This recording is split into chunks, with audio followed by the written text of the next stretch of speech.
Powell Barnett Park in the Central District is a peaceful place that neighbors use for play, exercise, family gatherings, and more.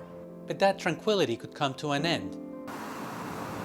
Seattle Parks and Recreation is considering installing a fenced-in, off-leash dog park in an open, grassy section of the park, right next to a picnic area. It would completely destroy a perfectly good open and green space.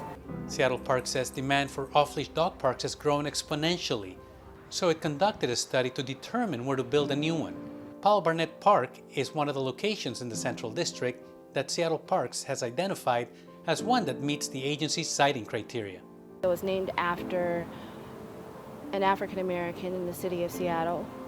It's also one of the oldest green spaces in the Central District and has served multiple generations over time. Maisha Barnett is the granddaughter of Powell Barnett, a civic activist and community advocate who received multiple commendations for his work in the community. The park was named after him in 1969.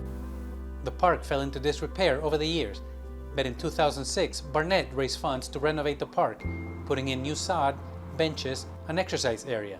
All the work was done in just 6 days. Barnett opposes putting an off-leash area in the park for a multitude of reasons.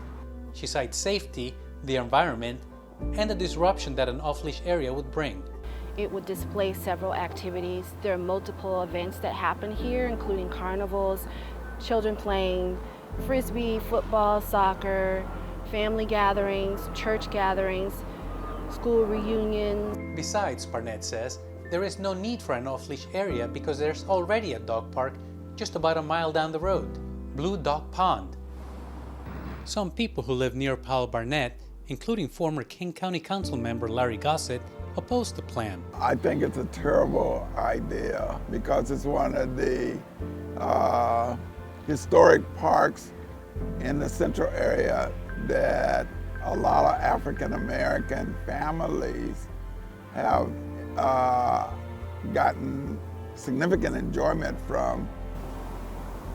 Bobby Forge says the park is a place where people come to relax, to enjoy picnics and commune. This is our health club. This is the place we come to recreate. This is the place we come to exercise. This is the place that we come for tranquility. Ravi Chandran hasn't been living in the neighborhood for very long, but he exercises at the park regularly. He says he's afraid of dogs and would prefer an off-leash park somewhere else. There should be an exclusive park for dog ball fetching game, and because dogs also need some kind of outlet time. Even people who like dogs oppose the plan. Hope Hensley is a friend of Maisha Barnett and has been informing neighbors about the potential of an off-leash area inside the park. She says most are opposed. Personally, I would find it disgusting to be next to a dog park. And I like dogs.